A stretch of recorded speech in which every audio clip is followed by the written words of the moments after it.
What's going on, guys? So I'm back.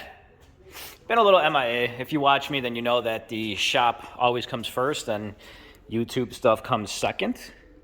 I am no famous YouTube creator, but I try to document some stuff for you guys. Appreciate everyone watching. So I posted this Corvair, I think last week or so, on our Facebook, and I posted a shot. It was like a picture of over like this side, and I posted the engine bay, and you can see as I'm getting into the engine bay and trying to talk here. It's after hours, so it is somewhat quiet here. The neighbor's still here, blasting his music or blasting his talk radio. I'm fighting a nasty cold, but I'm here, and you know, I guess this is one of the things as a business owner you guys don't see, that I guess I could be at home in bed, but I'm not. I keep pushing myself. Anyways, back to the project at hand, and what I was trying to say. If I stumble a little bit, forgive me. I'm a little tired. If you're not familiar with Honda motors, that's an H23 out of a Prelude, and we made it fit inside this Corvair. Not sure the exact year of this Corvair. I can go look and whatnot, but I just wanted to get a video. So I'm gonna have to find a light. Let's see if I have one here in the back behind me. I do have a light back here. Let's see if it actually works.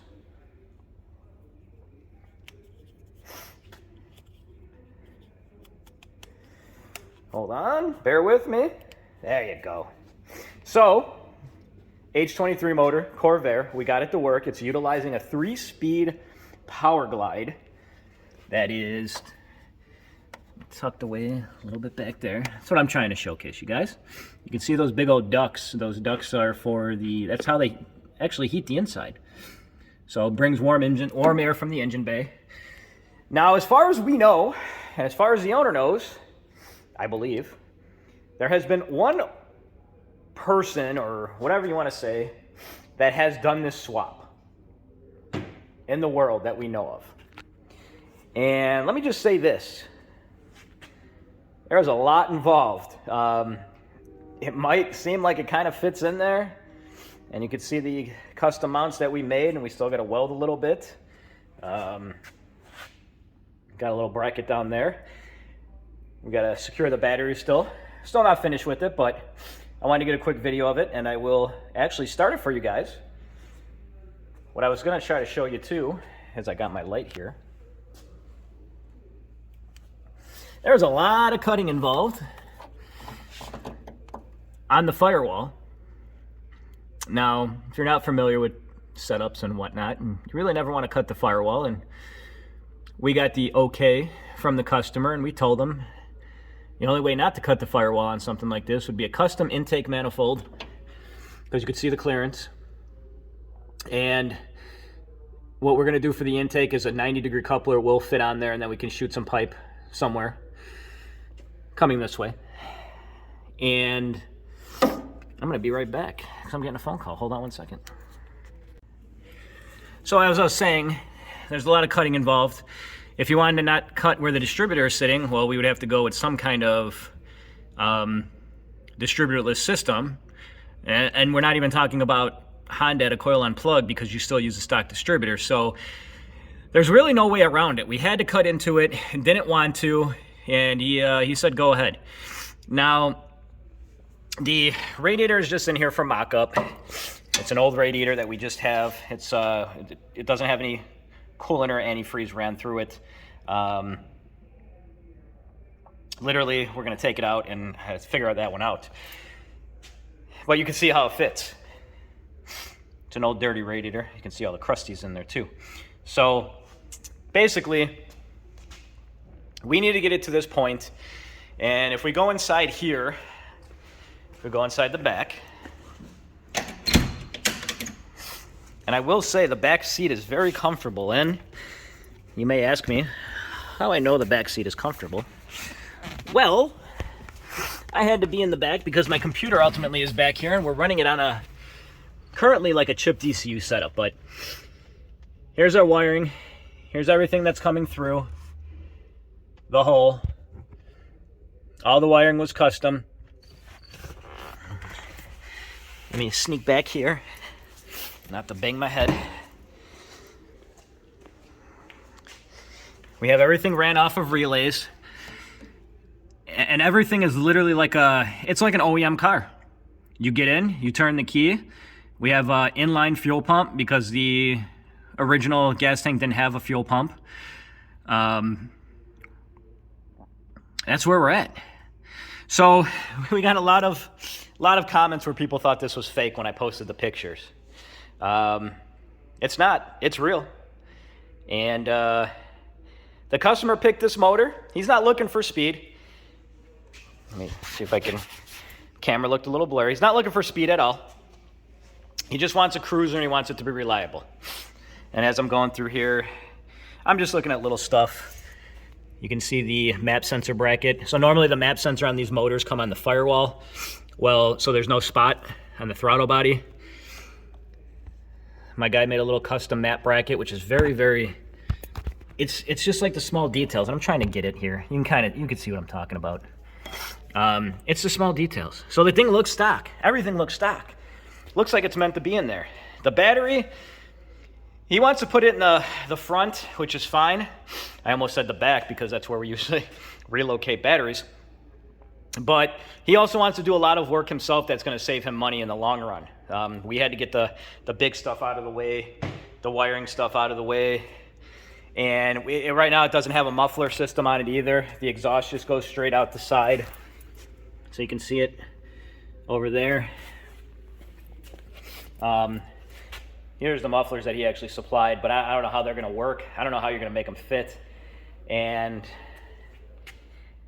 I could say, at least for us, when he came and presented this setup and, said it was done before, well, we went back and looked at the pictures and we looked at the stuff we saw on the internet of the one guy doing it. And I will say this, it may have been done before, but I don't even know if it ran in the other car.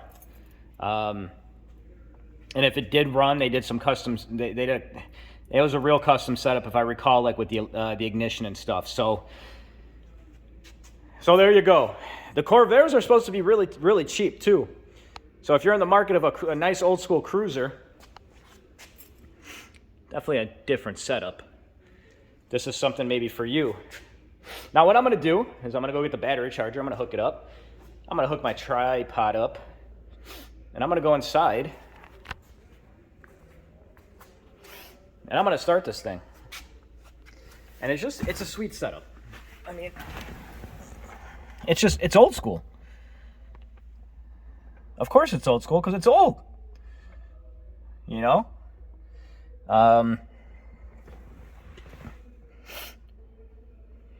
I believe this is the parking brake, if I recall correctly. So let me go get my tripod. Let me start this. I was going to say bad boy up. I swear I wasn't going to swear. And I'm going to go home and get some rest. Besides that, guys, hopefully you guys are enjoying these videos. I'm going to try to keep them coming even more. Let me go get the tripod. Let me set it up, and you guys can see this run and start.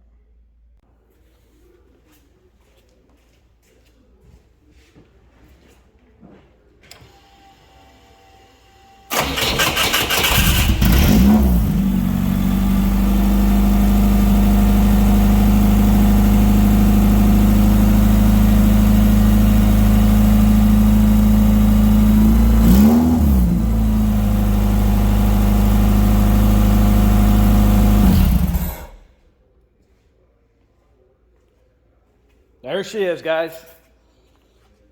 It actually runs pretty decent, too. I mean, as I always tell people, the car doesn't know what motor's in it. The computer doesn't know what the motor's in. And, this car might not be super fast, but we're not all about speed here. We make your dreams and vision come true. And I get that question asked a lot. Hey, can we put a V8 in such and such? Or, hey, can we turbo this? And it just all comes down to money. And You know, at the end of the day, I will say, as far as we know one guy has attempted to do this.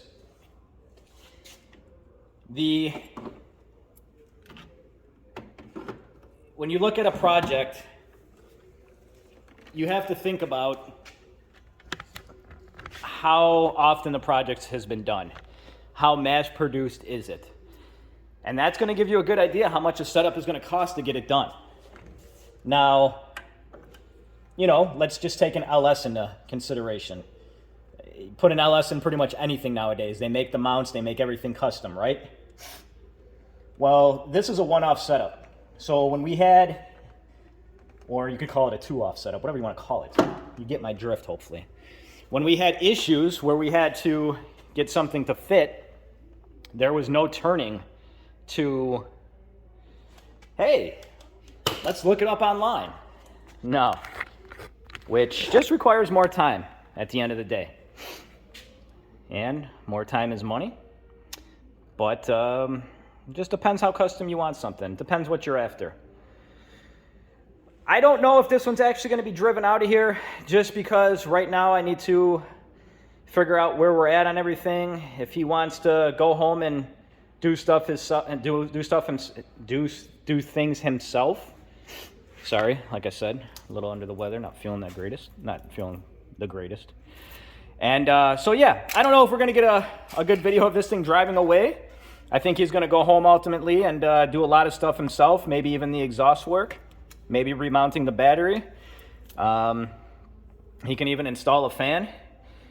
He's pretty crafty as far as I know, and I've been talking to him. So that one's it, guys. That's it. I wanted to basically showcase this because when I posted it on Facebook, got a lot of interest in it, and like I said, a lot of people thought it wasn't real.